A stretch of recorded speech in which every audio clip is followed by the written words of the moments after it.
My name is Eric Stoken. I'm the director of the Center for Social Science Scholarship. Very glad to have all of you here today.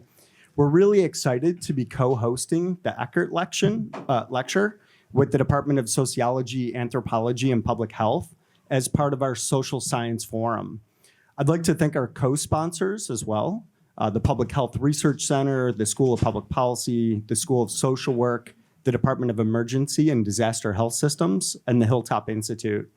This forum has been in existence for more than 25 years and has included a wide range of renowned speakers like we have here today.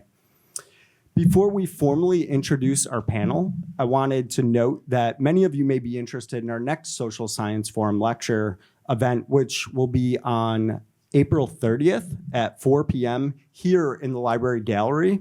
The Department of American Studies will host Derek Hyra of American University for his talk titled Slow and Sudden Violence, Why and When Uprisings Occur, discussion on the 10-year anniversary of the Baltimore uprising.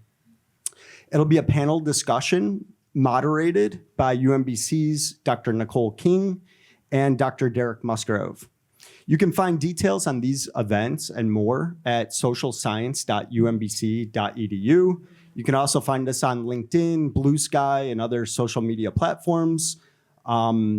We also host the CS3's very own Retrieving the Social Sciences, which is a podcast that we produce here on campus. So thank you again for being here. I will now turn things over to Dr. Aubrey Jackson-Soller, Associate Professor in the Department of Sociology, Anthropology, and Public Health, and also our incoming Associate Director of CS3, to introduce our panel. Thank you.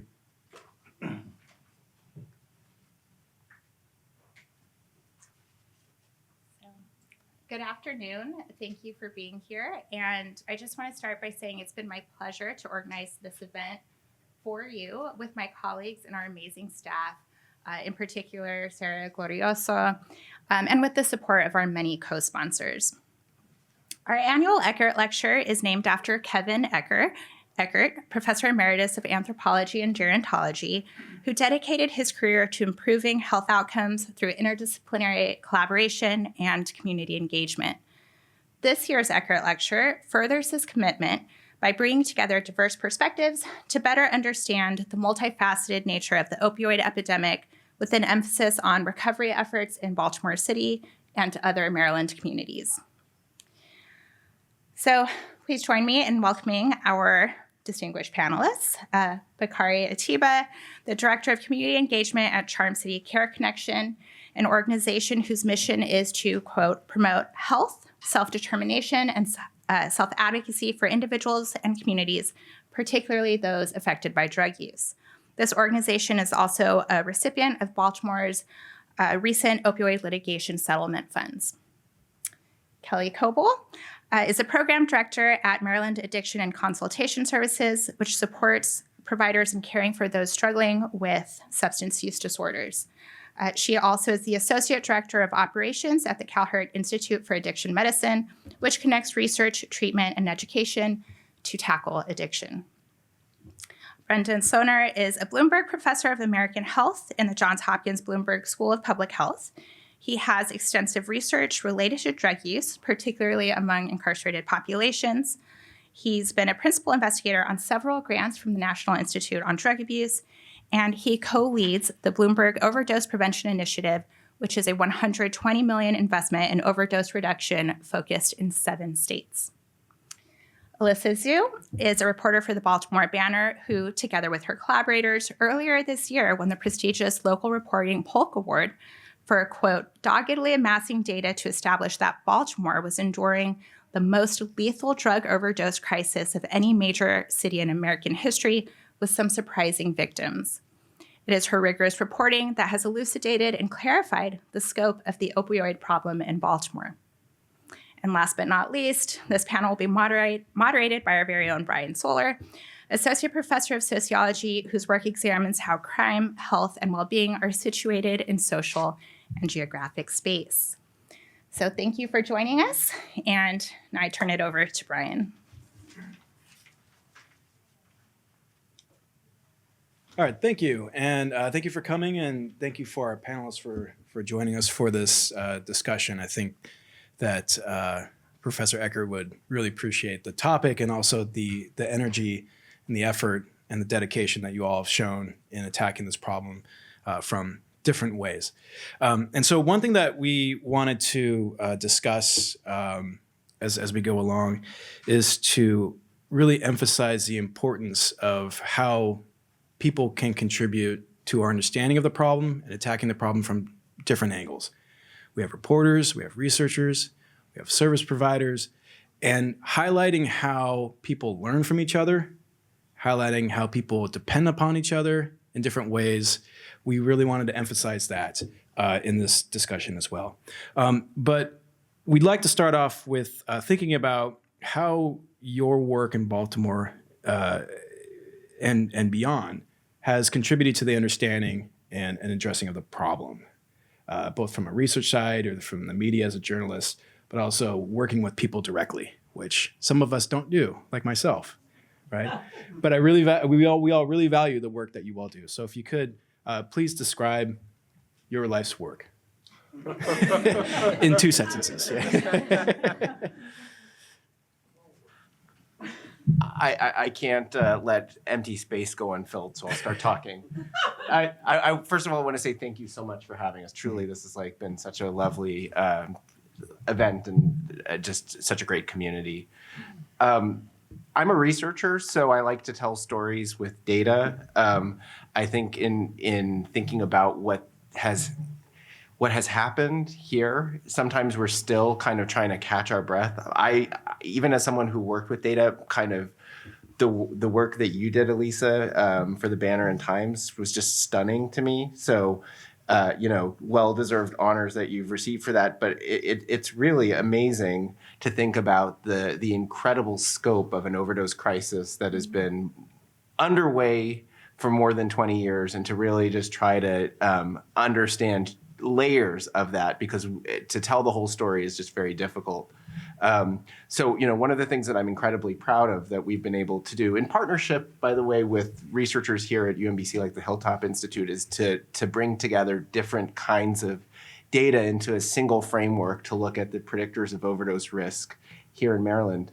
So I'll just give you one finding from our research that we published, in the last few years. Looking at people here in Maryland who had involvement with the criminal justice system, we saw that they had incredibly high overdose risk. Okay, that had been known and has been shown in many other places. We also saw that people with hospital involvement had very high overdose risk. Maybe not so surprising, right?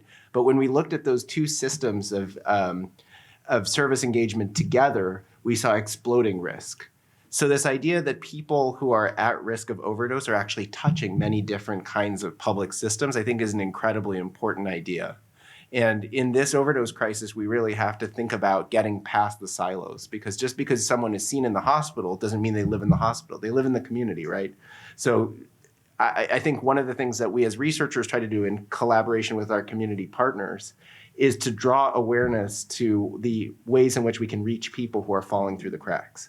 So I'll stop there, but I'm really so inspired to be with all of you because of the ways that you kind of also in your different lanes connect those dots and bring people together. I think that's really well said. And, a lot of our reporting relied on your work and the work of other researchers in the field who are collecting and analyzing data around what do overdoses look like in Baltimore. And so just a little background on how we got into our project is that the Banner launched in 2022. We're still a very young organization, but our editor-in-chief, sort of had these community listening sessions, reached out to different leaders and all sorts of spaces, including public health. And she got some feedback that, overdoses is a topic that we should focus our efforts on as a very young startup in Baltimore. And, we heard lots of things such as, for many years, several years, 3 times as many people were dying from overdoses as gun violence in Baltimore. Yet gun violence is something that we hear about repeatedly, from our city leaders in the news, but we hear much less frequently about victims of fatal overdoses. And totally agree, you know, data is sort of like the foundation of it all. And we started trying to figure out, you know, like, what does Baltimore look like in the national context? And specifically, what can we figure out about who is dying of overdoses, where and how in the city? So we ended up, you know, compiling data from the CDC, as well as autopsy reports that we had to sue the medical examiner's office in order to get.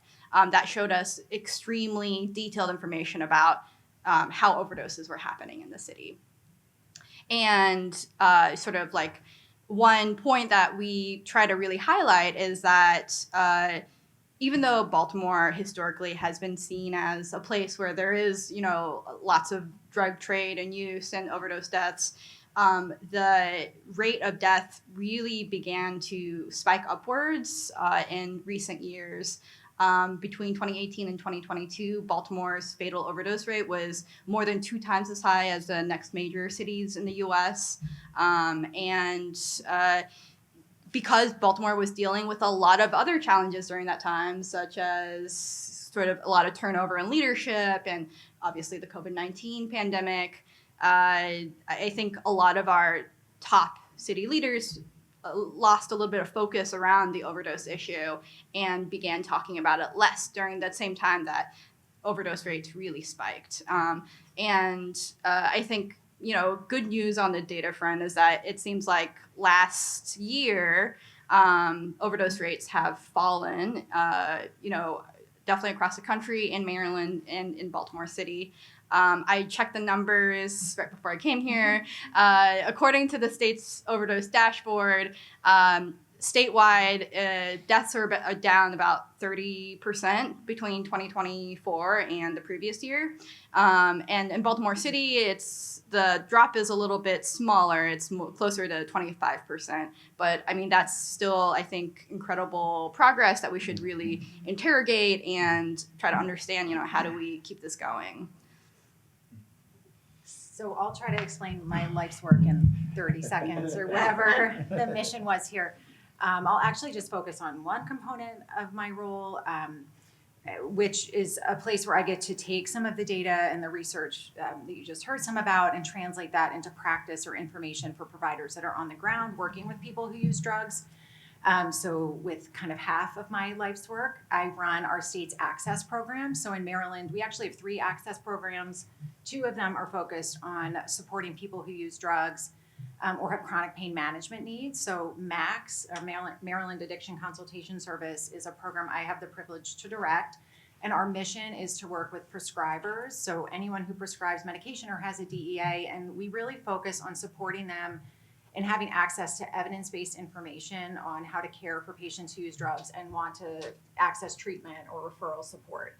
So we get to work with folks like Brendan or look at reporting from Alissa or other current research and help prescribers. So this could be like your pediatrician in your community, your primary care provider, a nurse practitioner, and making sure they feel equipped to prescribe medications for opioid use disorder, understand someone how to get treatment for their alcohol use disorder. Think about folks that might have chronic pain management needs and are perhaps being seen in a pain clinic, but also are getting prescribed psychiatric medications in their primary care office and have a lot of co-managed medications and disorders, but perhaps there are concerns with that co-management. We run a toll-free warm line where doctors can call in and speak to addiction medicine experts at Johns Hopkins, at University of Maryland, and get real-time access to just asking questions of how to appropriately prescribe medications. So we're ensuring anybody in the state has appropriate medication access. And then if interested, people who use drugs could get access to treatment for their substance use disorder. And then we run a whole bunch of educational offerings throughout the month that are free and accessible. And the goal is really to increase access to care. I see this as a really nice intersection of sort of behavioral health and public health, right? We want to be sure everybody in the state has access to treatment if they want it, and we're making sure that providers understand the evidence base. So I think it's a nice intersection of all that we do. And then I also have the chance to support a newly launched research institute, which gives us the chance to translate research all the way to implementation. And we'll talk more about that throughout the day. Thank you. So my little piece is the frontline piece. So we've heard about the research. I've met with Alissa, and she's done articles on us. So I work for a harm reduction organization in East Baltimore. We're on the front lines of this crisis, serving people and touching people that we're talking about and that we're studying, that we're trying to figure out on each and every day.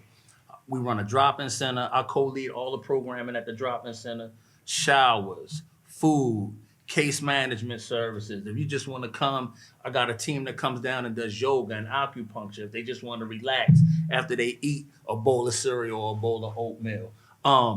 Research.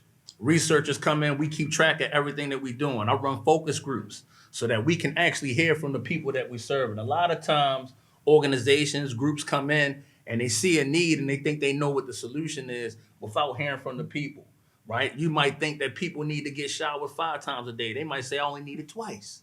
And then we can't get that type of feedback unless we're on the ground having these conversations, having these discussions. Every service that we provide, it came out of a process of a focus group that we had with people in the community on a day-to-day basis. We see you struggling with this. What's the barrier? What do you need? When we came up with supplies, we give out supplies on a day-to-day basis. Safe use supplies, syringes, smoke kits, wound care kits, hygiene kits. We didn't just go out and buy syringes. We asked, what would you use? What would help you be more safe in your use? Well, these are too long and these tear my skin that create wounds. I need a size of this, I need that. And we went out and got it and we're bringing it to the community. So the intersection between all of this is, because I'm trying to keep it short, we're doing the work, we keep track of what we're doing. Researchers come in and they study the work that we're doing so that it can make sense and they can show and prove to the rest of society and community that this is actually being done. Alissa will come on the ground and get the stories from the people that's doing the work and the people that's being serviced, and then she'll make the connection with, okay, this is some of the treatment pathways that we can connect these people to so that we can move them forward and sustain them. I'm gonna leave it at that. All right. I appreciate it.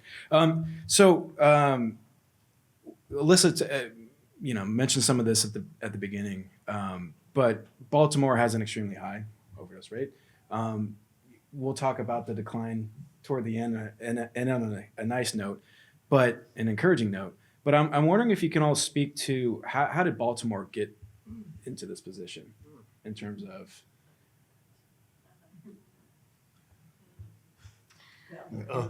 Who wants to go first? We talking about historically?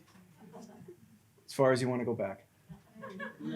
Yeah. Well, I can highlight, one of the stories in our series, which did try to explore some of the historical roots of the overdose crisis in Baltimore. I think it goes along with the theme of like how do all these things connect? We had to draw from research and the stories of people who grew up in Baltimore, experienced addiction from a very young age, and are now, older adults who are dying of overdose at extremely high rates in Baltimore, to be able to tell this story. And so I guess just to walk you through that, some of the reports that Brendan and his team had published with a lot of different data sources showed that it's actually Black men sort of age 55 and older who are dying at the highest rates from overdose across the state, and especially in Baltimore. And, we tried talking to different national researchers, is this a national trend? Why do you think this is happening? We got some guesses. Yeah, maybe it has to do with the fact that older folks' bodies, process drugs differently, and maybe they have more chronic pain and they're being prescribed more drugs. And then, in our on-the-ground reporting, we started to hear sort of like a slightly different explanation of why this was playing out in Baltimore. I had gone with our photographer to meet with a woman whose son had died of an overdose on his 50th birthday. Mm-hmm. And, we were there to talk about his life and, their family and how it's affected them all. But she also happened to mention, I live in the senior apartment and like all of my neighbors are overdosing. And in that moment, I was like, whoa, really? Like, I mean, I'm a little bit of an outsider to that world, so I was surprised by it. And she explained that, a lot of the senior citizens, who were on limited incomes, who lived in apartments where, there was a lot of sort of drug trade easily accessible, especially during kind of the isolation of the COVID-19 pandemic, had turned to illicit drugs. And so we started really focusing in on senior apartments in the city and speaking to people who lived there to understand what they were seeing. And we found that, it was, we kept on hearing from people saying, I started using when I was in my teens. I was introduced to drugs by a family member or a close friend. And, I have experienced sort of long periods of recovery, but then relapse and recovery again. And through the decades, the drug supply also changed. And so fentanyl came on the scene, and older people from this older generation, who, by the way, they were really affected by the mass exodus of manufacturing jobs in Baltimore. And that played a really big role in sort of the changing economy and the changing sort of makeup in the city, and fewer economic opportunities for people who are living in predominantly Black neighborhoods. As time went on, and they kept on using sort of fentanyl, really started dropping people, and they weren't used to that kind of level of potency in the drug supply. And there were so many older folks I spoke to who said, it seems like everyone I know in my life has died from an overdose or some sort of drug-related chronic illness.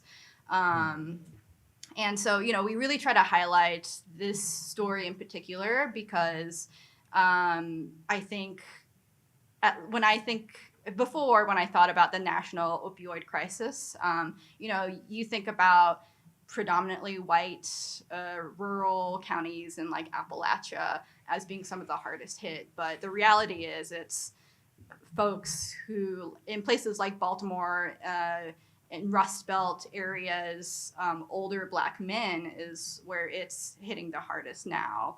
And people are dying at really high rates. And I think we need to think about, how do we target interventions to these communities? And, how do we address overdoses differently in a way so that it's reaching the people who need the help the most?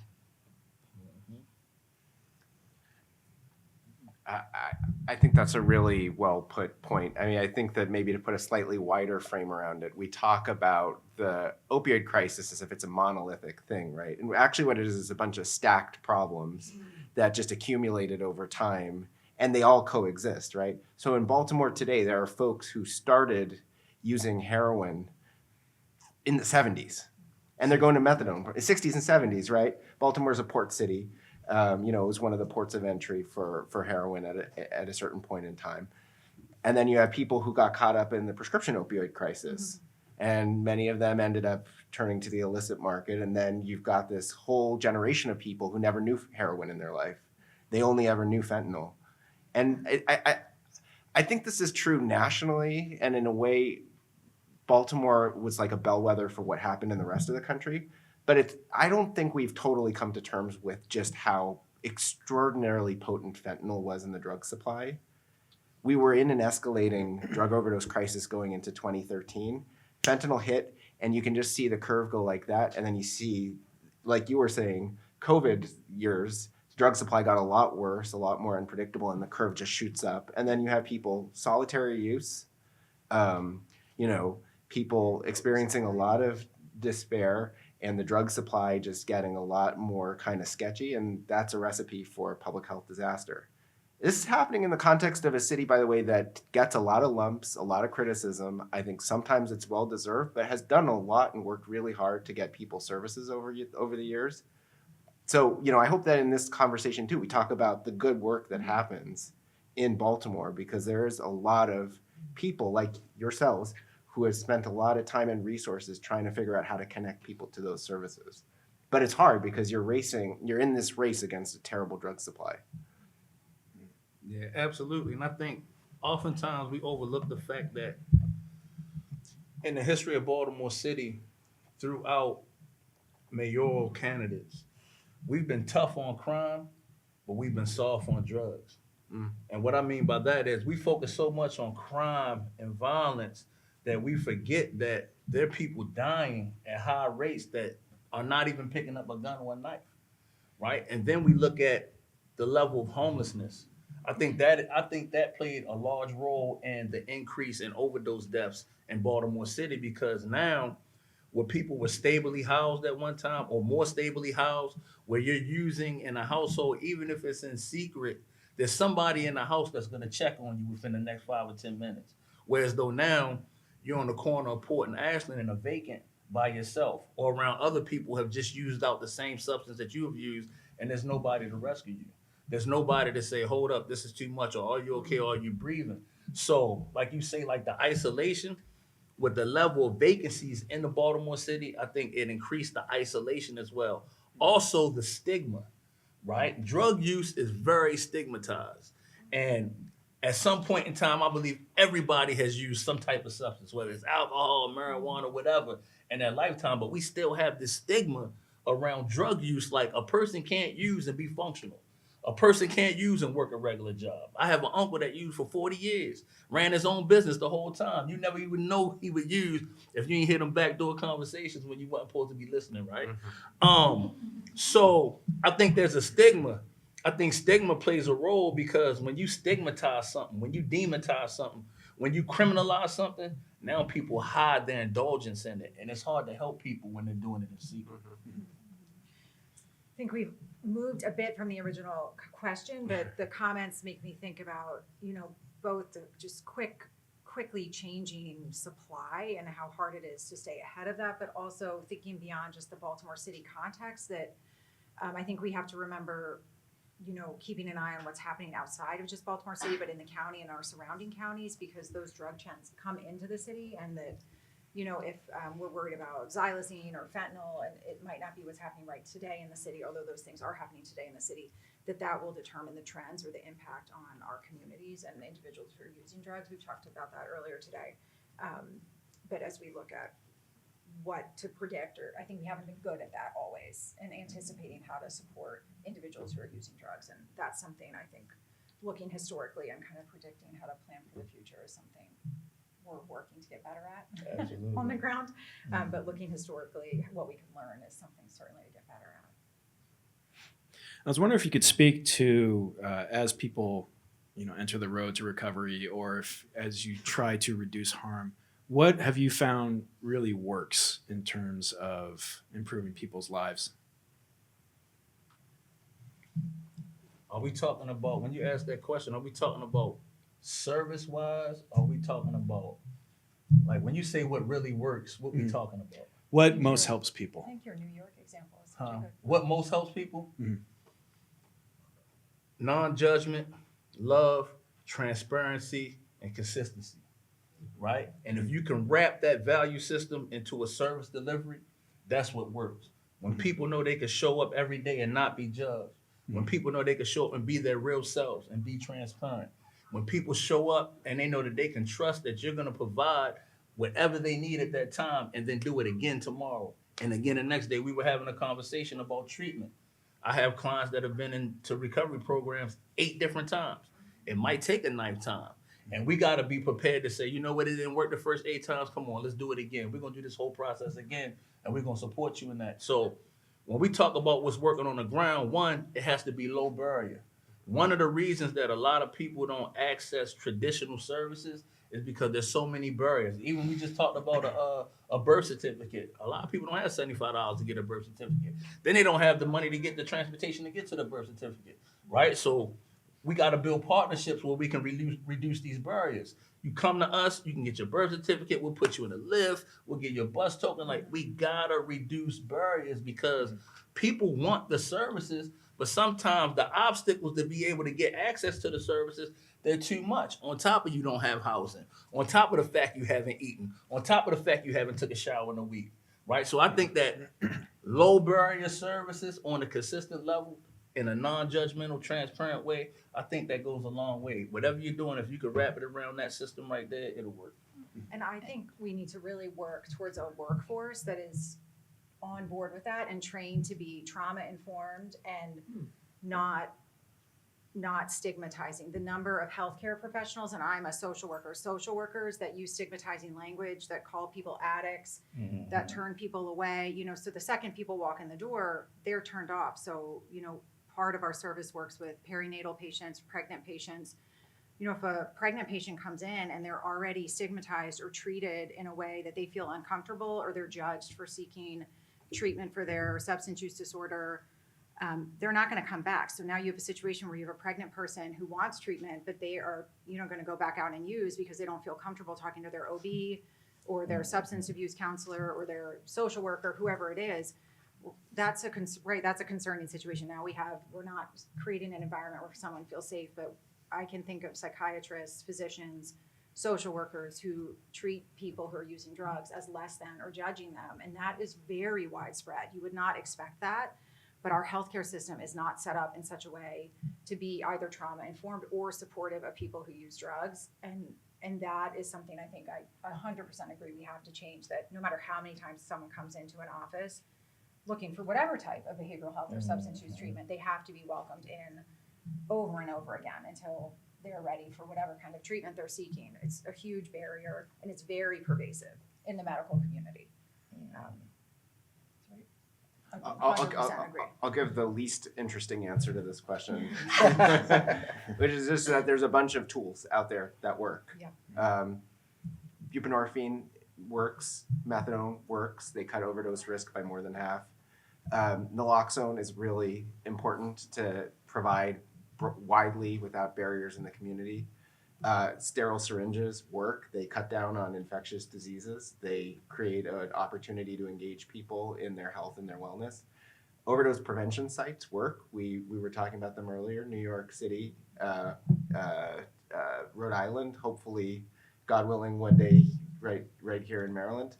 And all of that stuff works even better when it's packaged with compassionate people who know how to reach the people and give them those things in a way that's really personal and caring. So you can have methadone programs that are very impersonal, or you can have them that, they give people great medicine in a way that's really kind and compassionate and caring.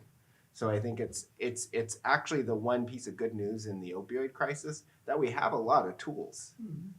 The toolbox is not empty. We just have to figure out how to, expand those tools so that everybody gets to enjoy that goodness. And again, it goes back to low barrierness. You made a good point about buprenorphine.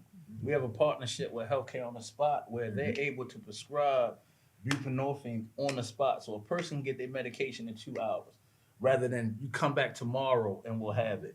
You give a person a 12-hour window that's in need and that's ready. We got to be in a position where we can remove that barrier and get them what they need right away, because they might not live till tomorrow. Mm-hmm. And that's been very effective for us on the ground. We've been able to save a lot of lives with cutting that barrier and being able to get people access to these life-saving medications right away. And with fairly recent legislative changes, anybody with a DEA can prescribe buprenorphine, actually. So a primary care physician can prescribe that. So a nurse practitioner in Maryland, a primary care physician. So if someone is interested in starting buprenorphine, they can receive that right in their primary care provider's office. If a primary care provider is not sure about how to do that, they can call our toll-free number and get walked through how to do that step by step. But that can happen right in primary care, which is a nice change. Yeah, so we can help folks get access really anywhere that there's a physician or a prescriber, an NP, a PA. So there are increased access points. Yeah, +1 to all of those things. I think I am really interested in community organizations like Charm City Care Connection, which is the only full service drop-in center in Baltimore City. Is that right? Absolutely. And like Bakari was saying, people come in, maybe it's because they want to do laundry at the drop-in center, or because they want to shower, or because they want a meal, and then they also have access to this full menu of other services. And as they build trust with the employees, the idea is to make sure they get access to the resources and social services that they need, and treatment if they want it.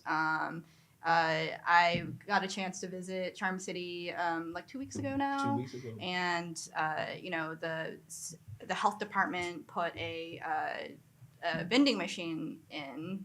It's been there for a few months where people can go and if they want to get access to like wound kits or hygiene supplies without interacting with someone, or during the center's off hours, you can just get those supplies. I think like I would love to see more of that across the city. And I think like there needs to be like a mesh, some sort of network or forum where there's just like a lot more coordination, I think, of the really great work that's happening and the resources that we now have available to make sure we're providing services to the areas and to the people that need it the most.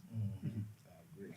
So as a sociologist, I would be remiss if I didn't bring this up, but you bring up the decline of manufacturing jobs and stable employment, and then you bring up the housing issues and vacant housing and everything like that. And I'm wondering, how can we address the structural factors that have been underlying it? We have service providers and community organizers who help people address these in their lives, but how can we make structural improvements to the city to encourage change that could help out everybody in that way? Good question. That's a good question. That's a good question, because like even myself, like doing my own research, like the potential is there, but I think sometimes the city, with its best intentions, sometimes gets in its own way, right? Mm-hmm. And it can do more than it actually does. There's just a lot of bureaucracy around it, right? I did some research. I used to go on the MLS and look at properties in the city. I was just talking about this. And I started learning that you had whole city blocks that were owned by the same law firm for the past 30 years, and it's been vacant for 20 or 30 years. Mm-hmm. Like, what are we doing? Like, I feel like the city needs to step in and really do an assessment of the properties in the city, who's owning them, and give them an opportunity, like either develop the properties or hand them over so that we could build affordable housing in Baltimore City. It sounds large, but it's really small steps like that, because I don't want to talk to a primary care physician. I don't want to get an ID. I don't care about none of that if I don't have nowhere to sleep, if I don't have somewhere safe where I can close my eyes at night. Right? So I'm not going to I don't want to go to school with the same beat up clothes on, knowing I just slept in a bando with my sister and my mother. Mm-hmm. Right? So this is an issue, like, and I was just having this conversation, 98% of my clients, 98% of the people that I've seen over the last 5 years, all of them have the main issue they all have is housing in Baltimore City. Mm-hmm. Forget the substance use. Housing is the number one problem. I think I think that's a great question, and it's difficult to answer, but just to kind of like highlight Bakari's point about housing is, I think it's impossible to decouple our city's addiction crisis with our city's housing crisis. Not only are people dying when they use alone, perhaps in abandoned buildings,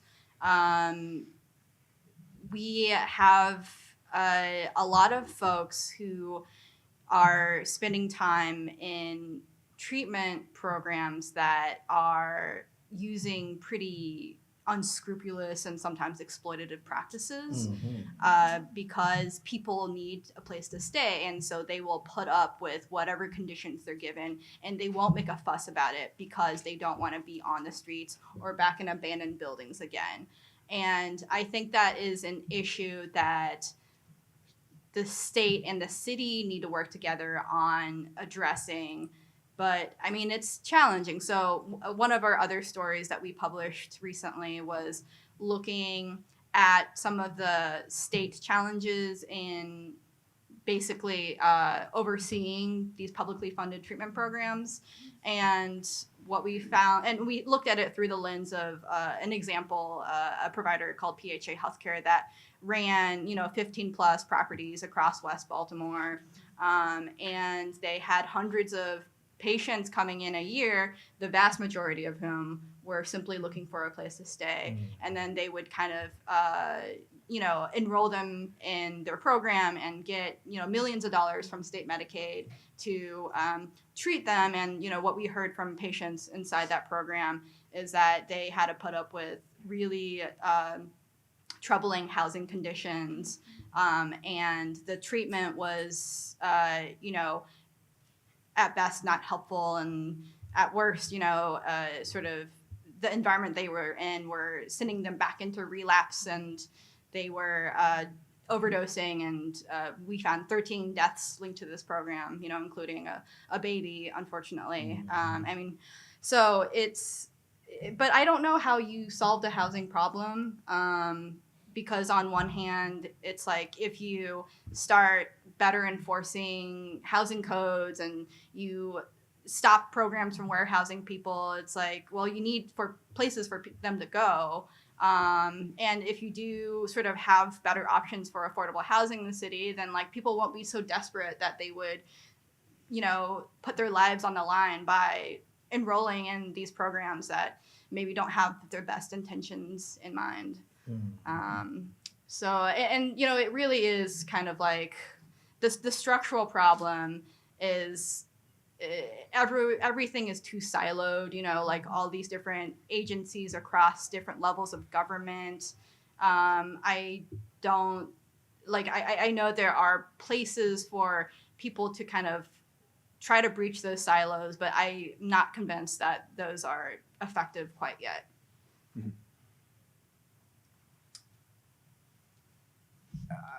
I'm a policy person, so I always try to race in my head toward the nearest policy solution. But I think in this moment, it's just important to just take a beat and just say, like, these are very difficult times.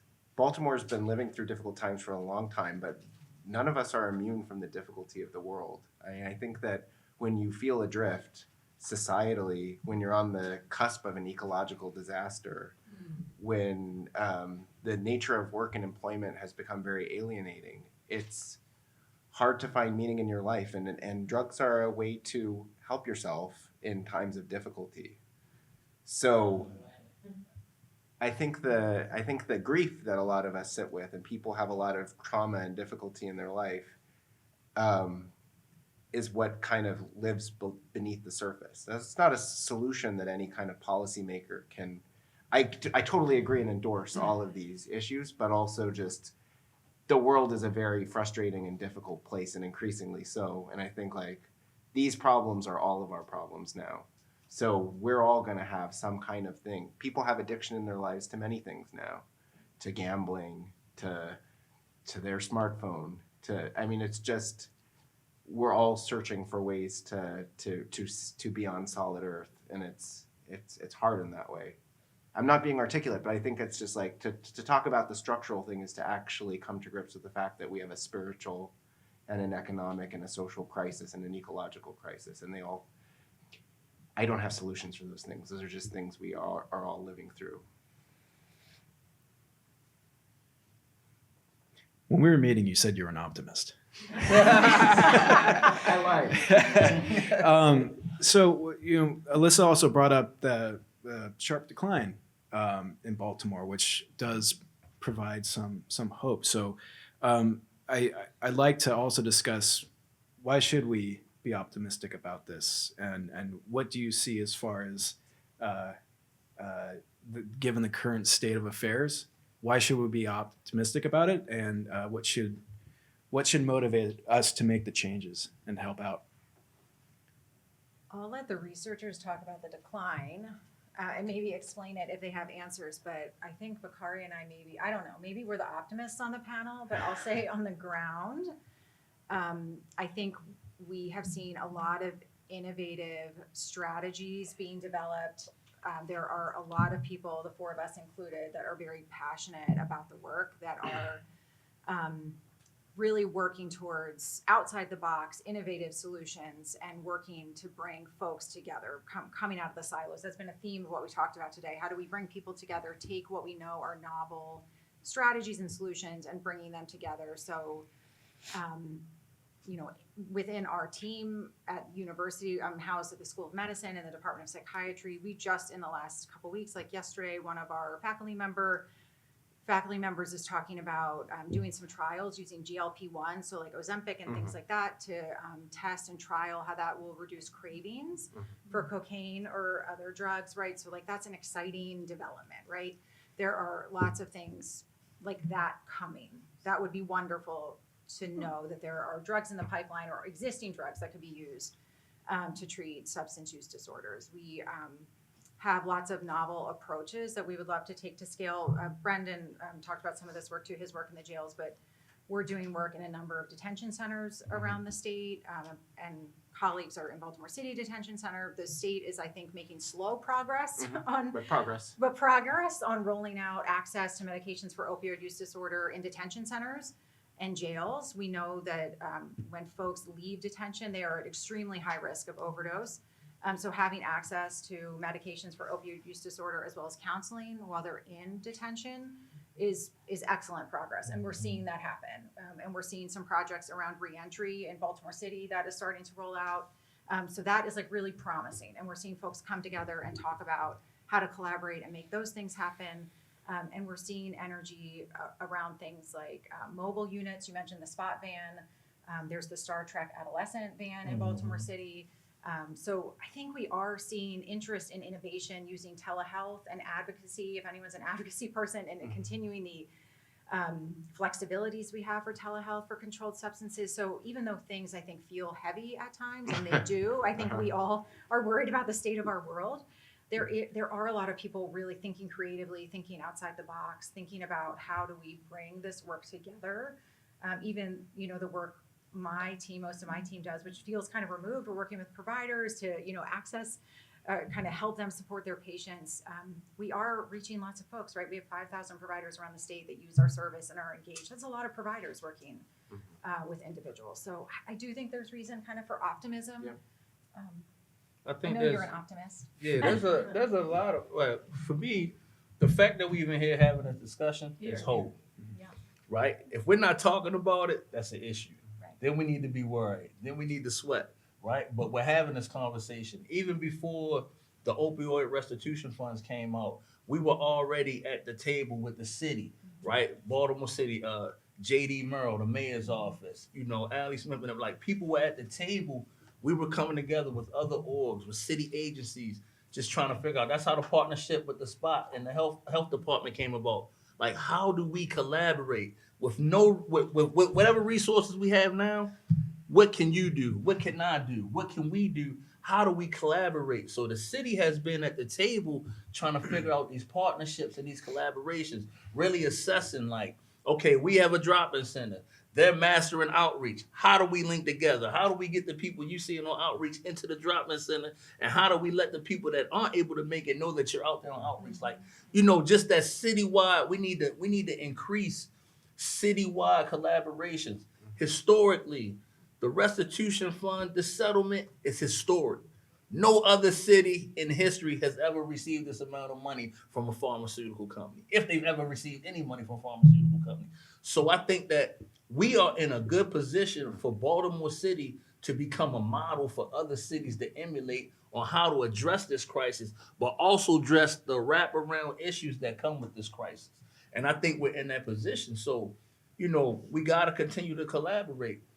The college level, the academia, there's a big opportunity for academia and community-based organizations to pull together, right? Using that energy, that talent, that desire, finding these areas or these conduits through which you want to express your education and connecting with organizations that can provide you an opportunity in a lane for you to be relevant in the community, for you to give your piece, to give your passion, to give your portion. I think we're in a good position for us to be able to do that. So as long as I see rooms like this, as long as I hear about interns and people that want to volunteer and people that are just passionate about the work, we always have opportunity, because once that's gone, there's no hope. We still have hope right now. And as long as there's people that's willing to do the work is there. We just all got to get involved. We all got to get involved. Here. All right, I think Bakari and Kelly have pulled me back. You pulled me off the edge. I'm gonna say one more pessimistic thing, and then I'll be an optimist. Okay, so we got this amazing drop in overdose deaths. We're still like living. I mean, Alissa can tell us. We're still like living in like the world of 2018. So we thought that it couldn't get much worse than that, and it got worse. And so we still got a long, long, long way to go. And I think the thing that, again, I'll say, like the thing that happened that was so disturbing to me as a public health practitioner during COVID is we managed to normalize for ourselves the death of 1 million people. We've had almost 1 million people die in this overdose crisis in the last 20 years. It's 1 million people. It's hard you can't think about those numbers. So I think creating the sense of urgency that you're talking about, that this is unacceptable, and also holding in your head that the things that we believe in actually work. I wish as a researcher that we had better ways to really pinpoint exactly which of these things did most of the heavy lifting in getting the overdose rates down. My suspicion is that it's a lot of things. Naloxone access, more people on treatment, getting people in their most vulnerable moments into care, and then just people adapting and learning about the drug supply and getting a little smarter about it.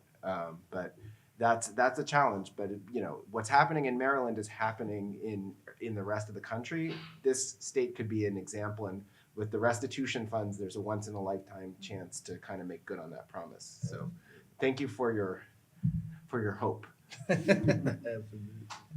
Yeah, I think, if we're not talking about it, that's the problem. And I see my job as to make sure that we do keep on talking about it, and that we're not only raising awareness, but sort of very pointedly asking the people in power who are able to make decisions and make changes, what are you doing about this? How are you responding? And we'll continue to do that. I think gun violence has been such a topic of discussion because it's harder to ignore in a lot of ways. It's very loud, it's abrupt. I think overdoses can happen very quietly, and people get lost over many years or decades. And I think because of this stigma attached, victims of gun violence are seen sometimes as it's not necessarily their fault. Well, you can't, not everyone feels the same about victims of overdose deaths, unfortunately.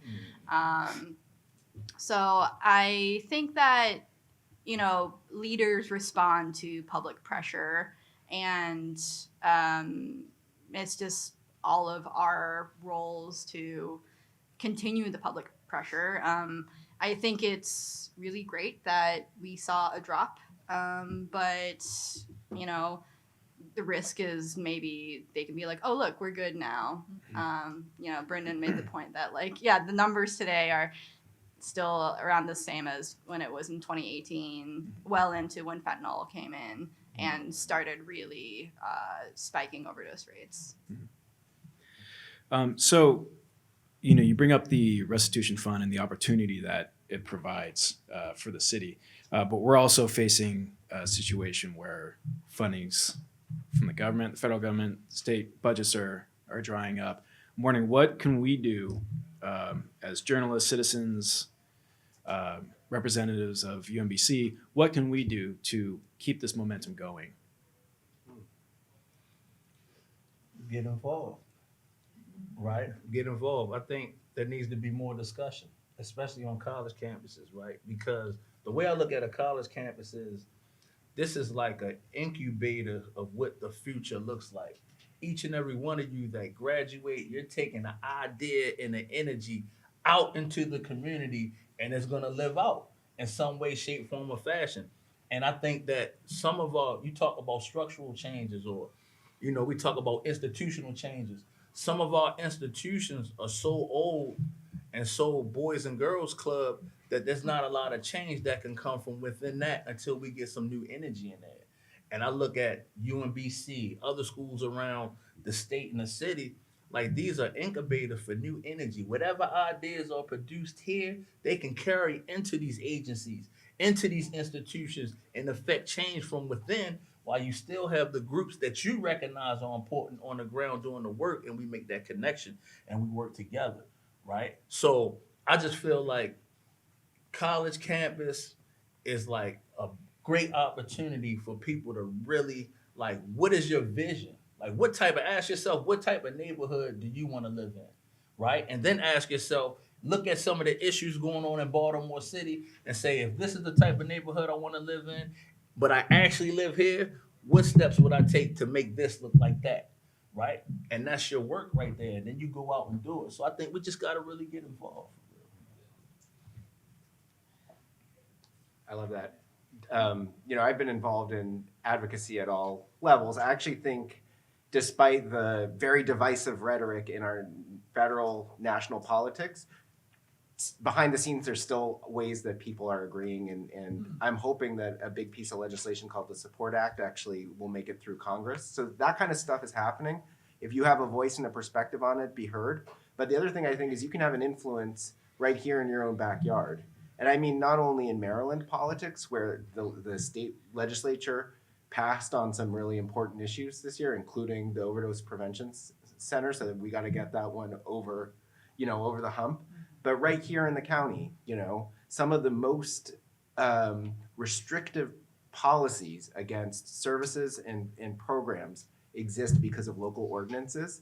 So get to understand what's happening right here in your community and what you can do to be a voice for change, because a lot of it is really about local, the very, very local level, and saying that you're a yes in my backyard kind of person, that you support these services, that you think that they do good and that they help other people in the community.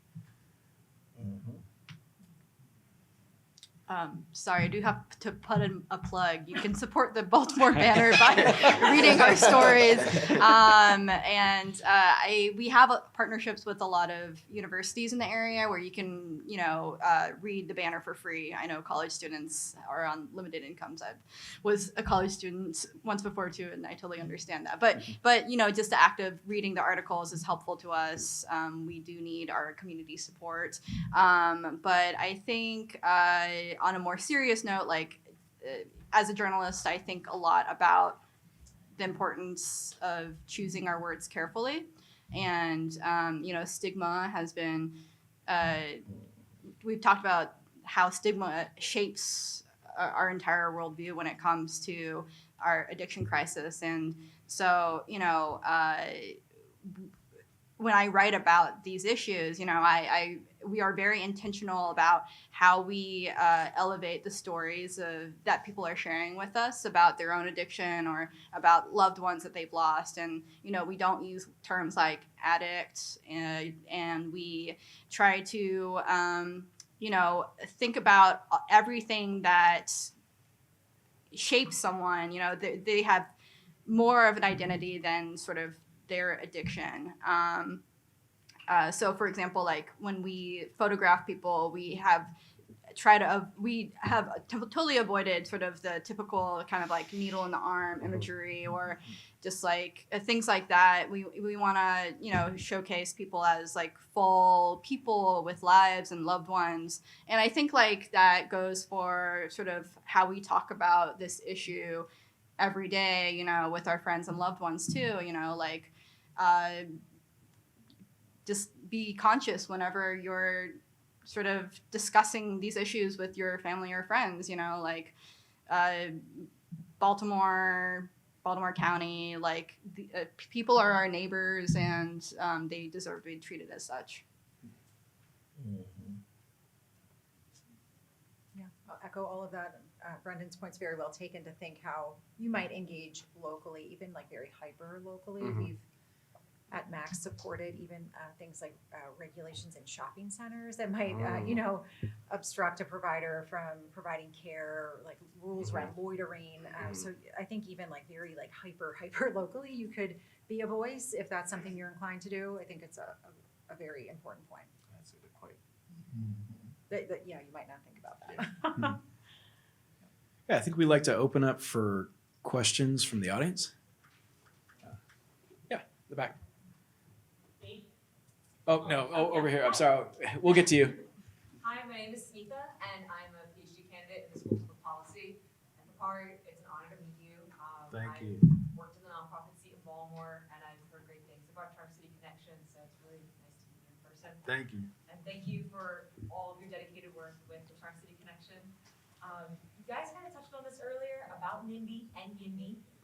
And so I was curious of late, like, how has more mainstream attention in media, or not in media spaces, on overdose deaths in Baltimore and the opioid settlement funds, like, how do you feel in the front line? Has that impacted your ability, as your own ability, or your organization's ability in supporting neighborhoods impacted by opioid use disorder? Like, do you feel like this latest news and mainstream attention to Baltimore, has it increased NIMBY? Is NIMBY still a barrier in community engagement, or is it showing up in conversations in communities in different ways?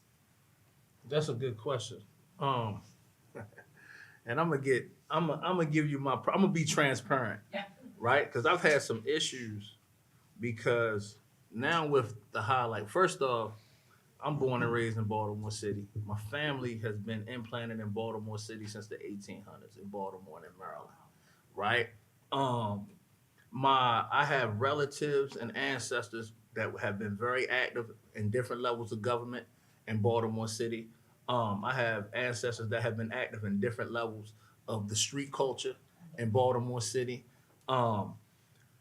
And heroin is not new to Baltimore City, right? Like, I have relatives, I have peers and families that have been struggling with heroin addiction, opioid addiction, whatever you want to talk about, since the late 50s, right? When a lot of our men were coming back from war, right, with these addictions. And, you know, there were a lot of civil rights and social justice movements that a lot of people don't know about that were going on in Baltimore City, right? When people of all races and colors were coming together to push against this system that was pushing against us, right? And then next thing you know, heroin floods Baltimore City, right? And a lot of people that are out there on the front line fighting for us, now they're nodding in the back seat of the car, right? This is the real Baltimore historically, right? So one of my issues is, and I'm excited about, like, I'm always optimistic, but this is nothing new, right? People been dying in my family, and I'm only 47. People been dying in my family before I was even born from opioid addiction and substance use disorder, right? And now we got all these groups and these organizations that's coming out of the woodworks, and everybody wants to help, right? But who's really sincere? And on the ground, my issue also is, what about the victims of those who have died of overdose? Because we're putting a lot of money into organizations, but what about the people that have actually been victimized? What about the families that are still dealing with the trauma of losing a loved one in the bathroom, in the alley, or outside of the home, right? So my thing is this. I think, again, I believe we're in a good position, but we have to be very careful, right? We have to be very careful as a city, as community-based organizations, as people that's involved in this work. We have to be very careful that we do not exclude on any level the people that are most impacted by this thing as we try to bring solutions to the problem. And I'm starting to see on the ground, right? There's a lot of conversations about what needs to be done. There's a lot of money flowing, but the people that are most impacted, the people that are currently using, the people that have been victims of the so-called war on drugs and this opioid crisis, they're not often at the table in the way that they need to be. And if they at the table, they just tokens instead of people with voices of power. So I just wanted to know that.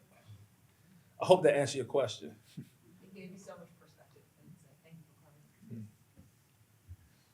Thanks a lot. This is awesome. Thank you, guys. I had a quick comment that I think falls in the optimism category in a way, and I've lived in Baltimore almost all my life. Lived in the city, love it. I've been away for 10 years. I do use the word addict. I'm a recovering alcoholic addict, yeah. But I've spent the last 3 years in Mombasa, Kenya, trying to grow volunteer support to help people at the margins stay sober. and it went great. But the thing that I find so exciting about where I am now is 99.9% of what we're talking about here does not exist in Mombasa County. You know, so at least we're starting there.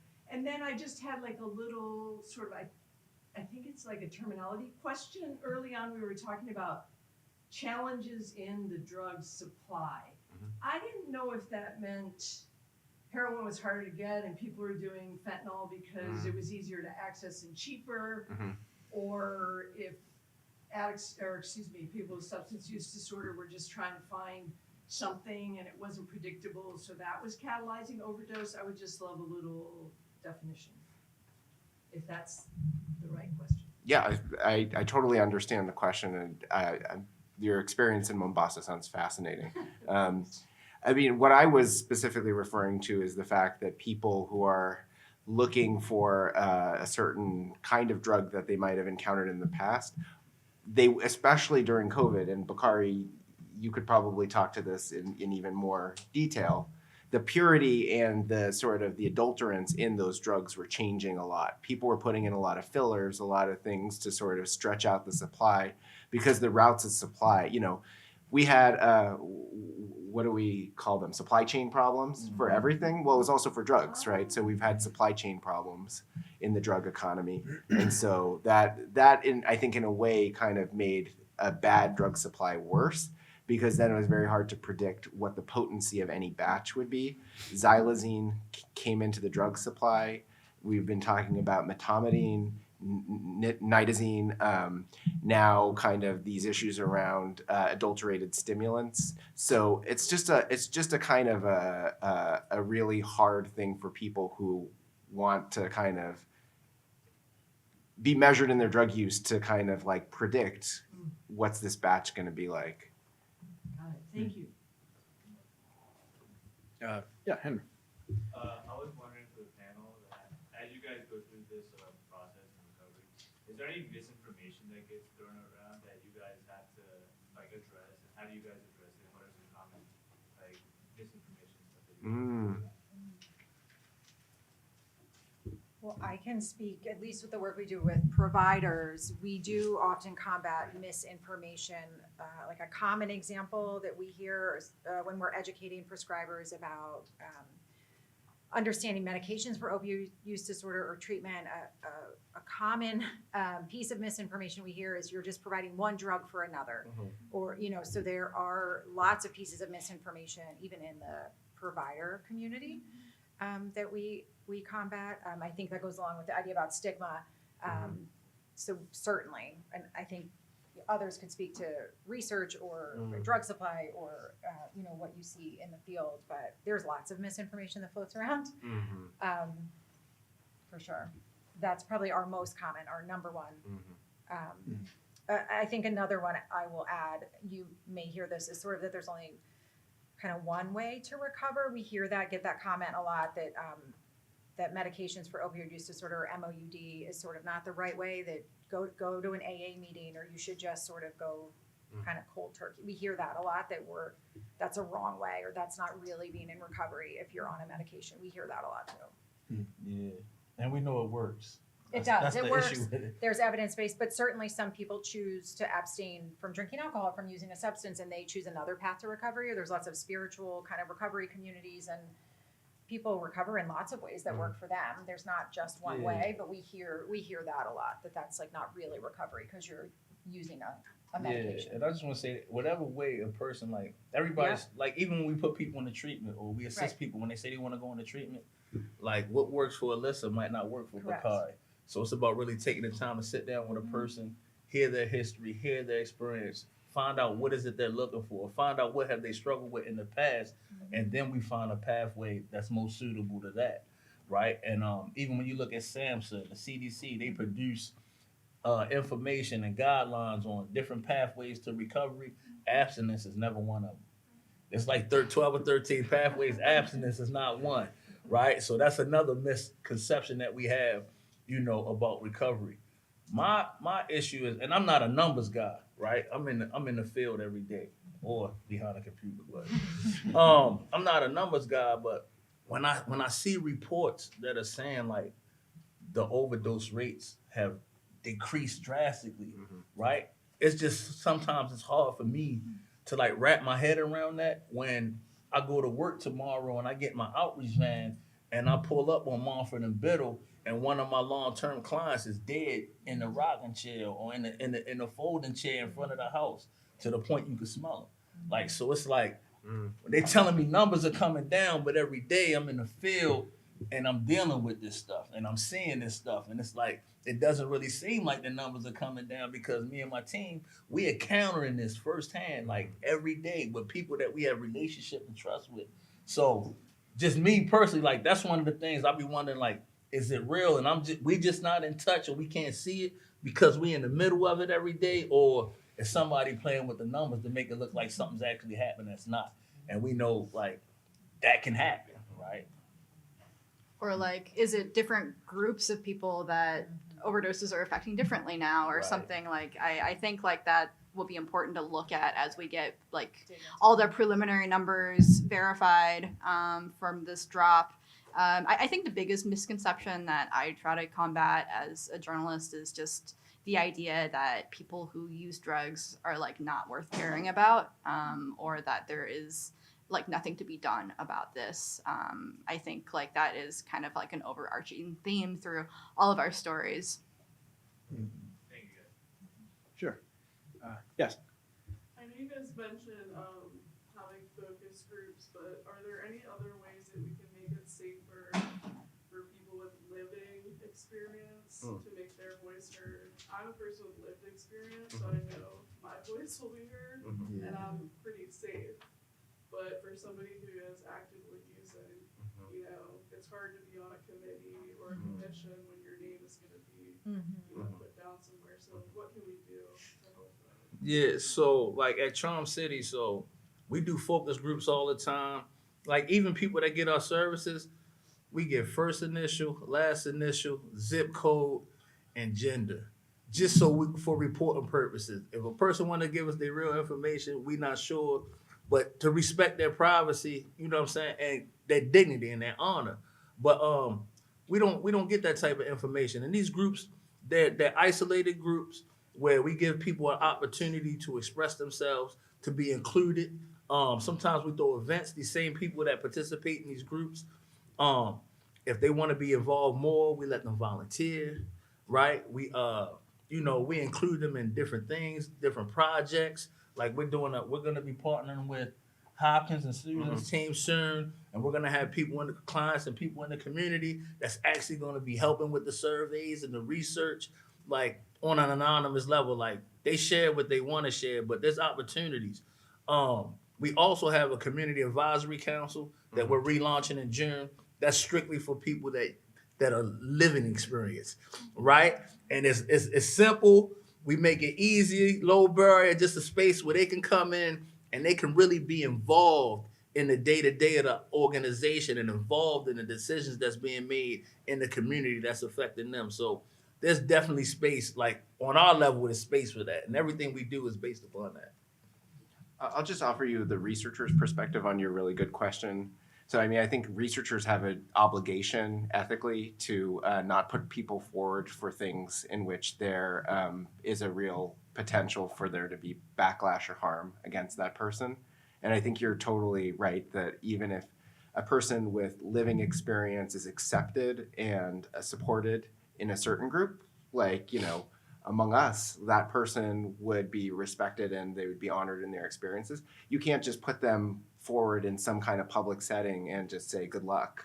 So I think like it really takes a lot of thought and care to find people who are well suited for those opportunities, people who are able to express themselves, who are not chaotic in their drug use, who, you know, are not at risk of losing their employment if they're outed.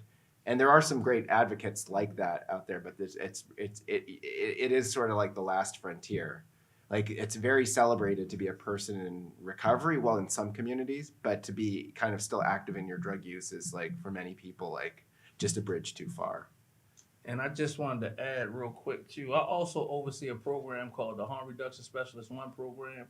And this is a workforce development leadership program for people that actively use drugs. So I supervise a staff of 5 clients and participants that they actually did a volunteer process. They went through the volunteer training.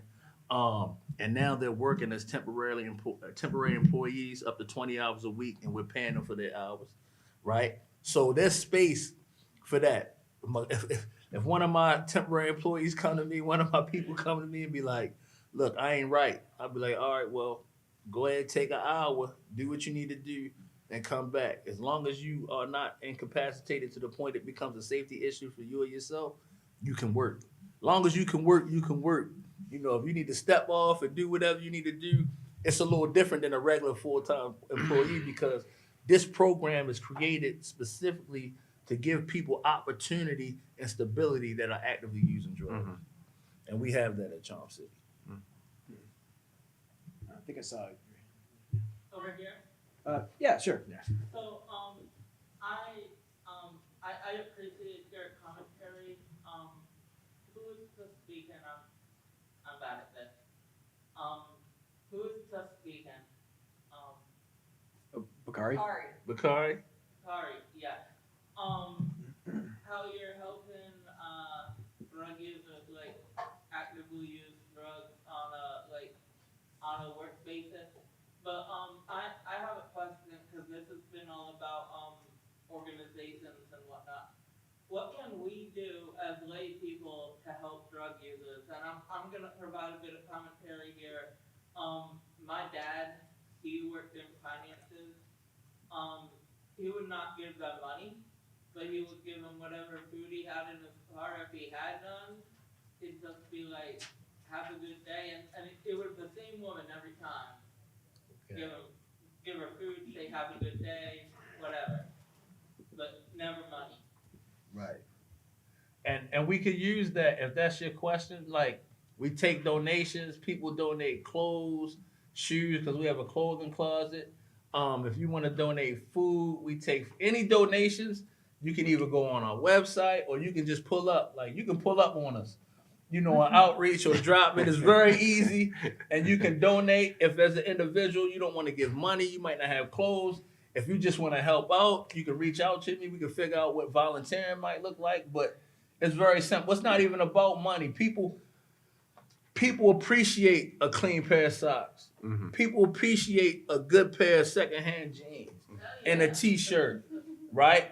We have some businesses that have donated like business casual attire, right? And we have some clients that, you know, they've come out of recovery or out of treatment or whatever, and they're trying to get employment.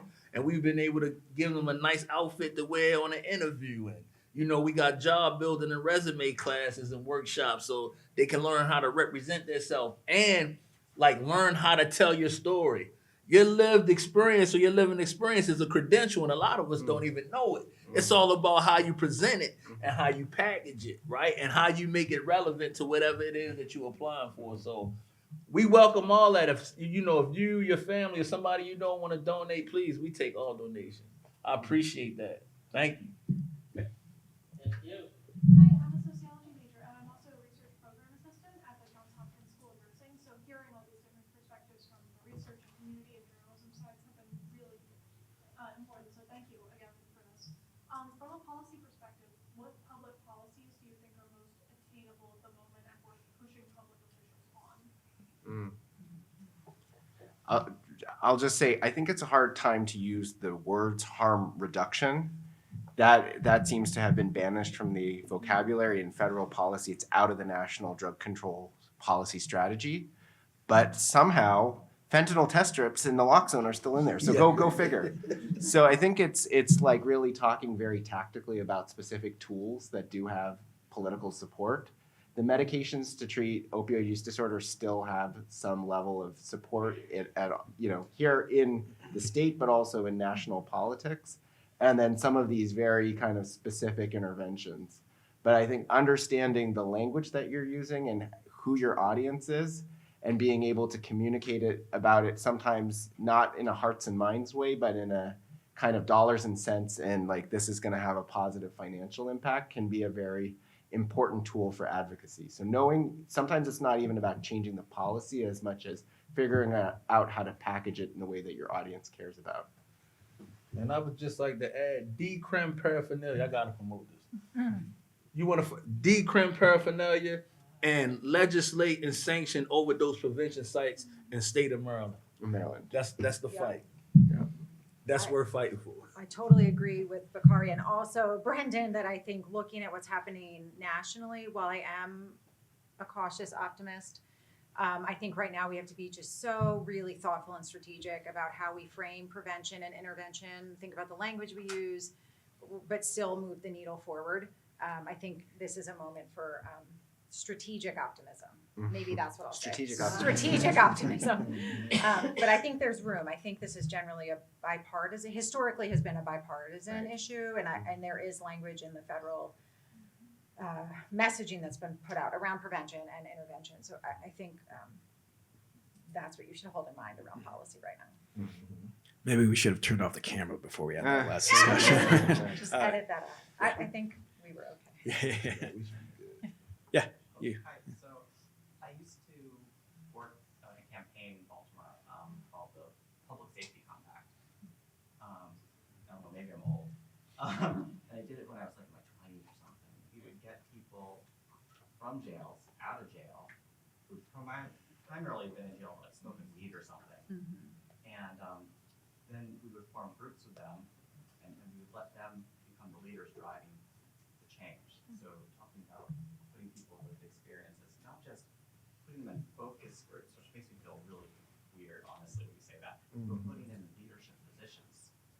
I want to know what you're doing right now to put people with lived experiences and living experiences in leadership positions to drive change, and not have the research tell them what to do, but let them look at the research and decide what to do with it.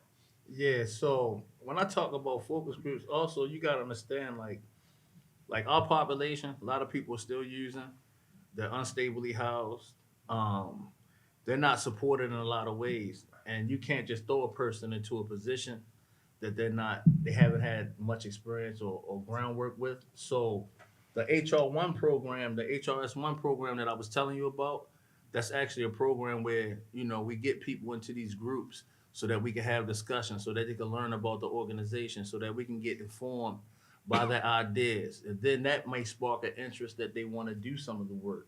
So then we allow them to volunteer, right? And then that might spark a thing where they want to work, and then we can hire them. So I'm just saying that to say, like, I have 2 people right now that's actually on our executive committee of our board that started out as HR1s with the group. They started out in the Community Advisory Council. They did the volunteer. We hired them as independent contractors. Then they became full staff. And now they're actually sitting board members that make decisions on our executive committees. So, but it's a process, and as they were ready for more, we provided the opportunity for them to do more, but we don't never want to push a person into a position that gives them pressure that they're not ready for, because they can become, triggering or further traumatizing. It was more of like, not just a top-down leadership thing, it was more of like community decision making. But I recognize that now, I understand it better, that's really great. Okay, we have time for one more question. Yes. Hi, I have a question.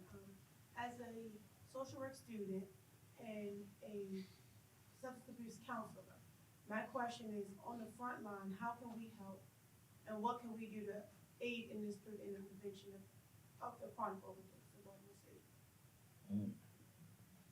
Good question. You're a social worker. I am a social worker. She's a social worker. Yeah, well, I was going to say, something you're doing is entering the social work field. So we have, as you all probably know, a huge workforce shortage that's anticipated to grow. We will not be producing a workforce, a behavioral health workforce that's going to meet the demands in any field, not just related to treating people who use drugs, but across the state. And really, there's only a couple counties in our state, I think Howard and Montgomery, that are not health professional shortage areas. So this is not unique to Baltimore, but we have significant workforce shortage issues. So becoming a social worker is really a great thing to do in general. Deciding to enter the workforce and to work with individuals in any capacity is probably the best start. So I think as you move forward, I don't know if I'm assuming you're an undergraduate student. So thinking, about your next steps, whether that's an MSW and pursuing graduate training, I'm making assumptions and getting a license. I'm on the right track. Yeah, so I think thinking carefully about your concentration, and I'm happy to talk to you, but think about your concentrations and then where you will identify internships and experiences will really shape your career, but also contribute to the field. So you'll have some choices to make in the near future probably, but that will shape your opportunities, but also how you contribute to the field. But I think you're already probably on the right path, and I'm happy to answer questions. Thank you. Sure. I think it's a great note to end on. If you could please join me in thanking the panelists.